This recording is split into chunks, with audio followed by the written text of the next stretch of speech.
The Vikings fall to the LA Rams 20-30. I mean, some people will say the 30 isn't legit, and we'll get to that. We'll talk about the face mask call and all that stuff. That should have been called, right? The face mask should have been called. I do agree with that, but I'm not going to put this game on the refs. Now, there was a lot of laundry getting thrown around. I'm telling you right now. Like, it was definitely like a Sunday laundry day. You know what I mean? Like, it definitely was. There was yellow everywhere. But I think the problem with the Minnesota Vikings, especially last night, was deeper than just what the refs were doing out there.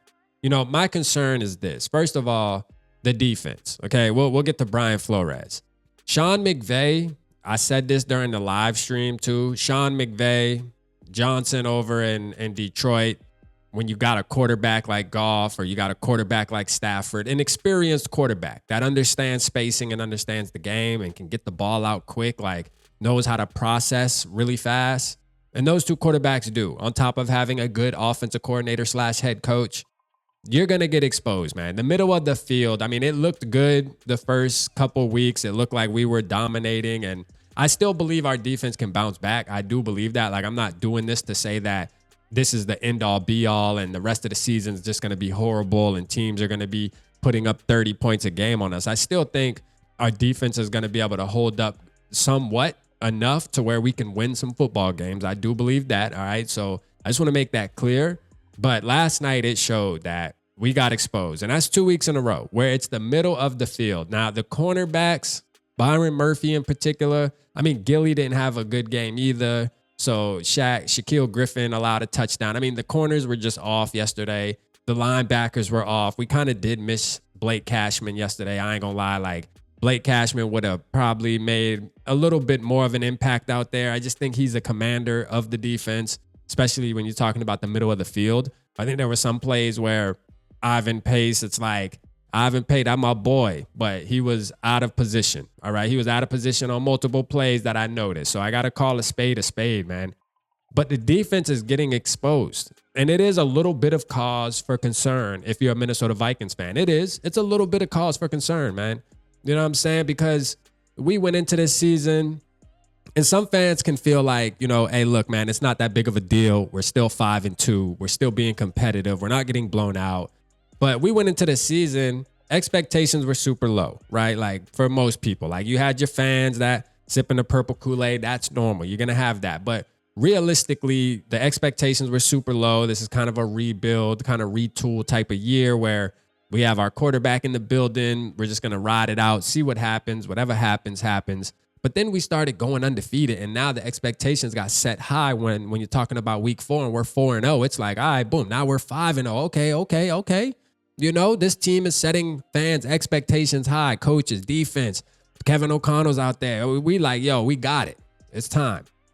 But now, man, the past 2 weeks, man, it's been ugly. It's been ugly. Now, I'm not going to blame this on London jet lag and trying to get back into the flow of things, man. I just think that after a month and some change of football, and you have time where offensive coordinators, teams can sit there and really watch film and see what we're doing in 2024, they can see like, okay, this is how you expose them, especially once somebody does it. Like, that's what happened with Detroit Lions. Once the Detroit Lions put on tape that this is how you can soften up their defense, this is how you can, you know, expose the defense, then other teams are going to play copycat. And that's exactly what happened, man. Puka Nacua. I mean, listen, man, Puka Nacua was out there playing like 110%. I thought he was coming off of a bad injury, bruh. Like, this man came back and was looking like Jerry Rice in his prime out there last night. Cooper Kupp didn't do too much, but he had one crucial catch that kind of stuck a dagger in our chest, man, for sure. Like, it was nasty. It was nasty, man. He didn't like blow up in the game, obviously, but he made some big time plays, man, like 1 or 2 that really just made a big difference, man, for the LA Rams. You feel me? Now, let's talk about what, in my opinion, is more concerning. Because it's not, I don't want to just put this on Brian Flores and the defense being soft. And we'll get to that throughout the week. We're going live tonight. Make sure you tap in. It's going to be the original regular Friday night live. And we'll do another long, drawn out, you know what I mean, evaluation of what happened last night. But I got to talk about Kevin O'Connell, man. Y'all know I'm a Kevin O'Connell guy, bruh. I am. But last night, for some reason, I felt like we were getting the Zimmer treatment, bro. I felt like we were getting the run pass. One drive in particular that really upset me. And we walked away that drive with 3 points, but we should have walked away with 7. Okay? Justin Jefferson has the catch where it bobbles and all, and he gets like, they replaying it, but he wound up getting damn near 4 feet down. You know what I mean? He touched the ground 4 times in bounds. But again, they rushed down there to do a fullback stretch or a halfback stretch or just a halfback dive. Can't really recall. I think it was a dive, but Jones bounced it out. And you hand it off again with a zone. Like, come on, man. Why are you run? And then you try to put them now at this point, you put pressure on Sam Darnold to where now he has to make a play because this is goal. This isn't get 2-3 yards and you get a first down and you stay alive. This is, you have to get in the end zone now. And when you have Justin Jefferson, you have, and your play calling, which we seen what happened in the scripted plays. Like the scripted plays, man, Kevin O'Connell, when we come out hot. We come out moving the ball, just dicing through the defense. It doesn't matter what defense we play. But you go down there and you do that, man, and that right there is mediocre, man. I don't like that. That really upset me. And there was a couple times, man, even towards the end of the game where it's a crucial drive. And you're handing the ball off 2 times in a row, run, pass. It was getting too predictable. So, I'm going to tell you, this week right here, I know there's going to be people on KOC's head talking about we need to fire him. Listen, I'm not going to go and argue with you about it. Like, I can understand your frustrations this week because last night I was frustrated. I'm not going to throw out the coach and say we firing KOC. I'm not going to get on that train with most of you guys. But what I will say is last night was a disgrace. Last night was a disgrace, man. You score 6 points in the second half. You get 2 field goals, bruh. 2 field goals. And you supposed to be an offensive-minded guy like Sam Darnold. Hey, look, man. Sam Darnold is Sam Darnold, bruh. Like, we going to get what we going to get. We can see that we can score touchdowns with Sam Darnold, though. That is one thing that gives me a little bit of hope is we can score touchdowns with him. But what is it that you need to do to put him in position that he can continue to be consistent throughout an entirety of a game? That is the difference. Because when he comes out the first couple drives, he looks like an MVP candidate.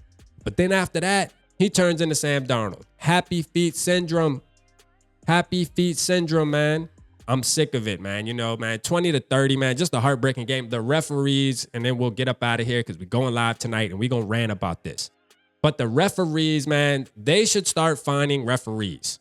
Like, if referees miss a blatant call like what they did last night with Sam Darnold in the end zone, when you got 2 or 3 guys paying attention, there wasn't a big area of field to watch. You're backed up against the end zone, bruh. Like, the quarterback's going to be in the end zone. Everybody's eyes should be back there. And you miss that blatant call where his neck turns all the way around, you should be fined $10,000, $20,000, just like the players. If the players do something, even if they do a gesture with their hands, they're fining players, taking money away.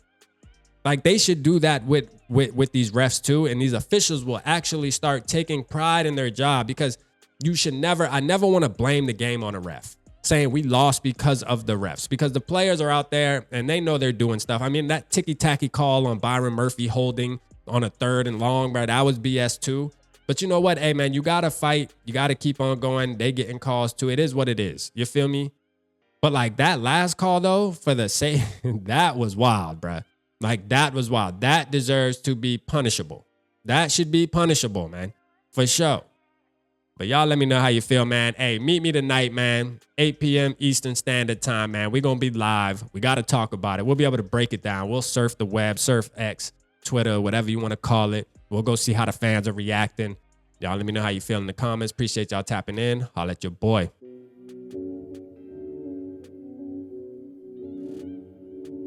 Yeah, smooth summer, who running? I hear them talking, but they ain't gonna do nothing. Celebration, I might have a toast with you. I'm feeling good, I'm feeling great, I'm terrific. We ain't taking no losses, we winning. Undefeated, check the percentage.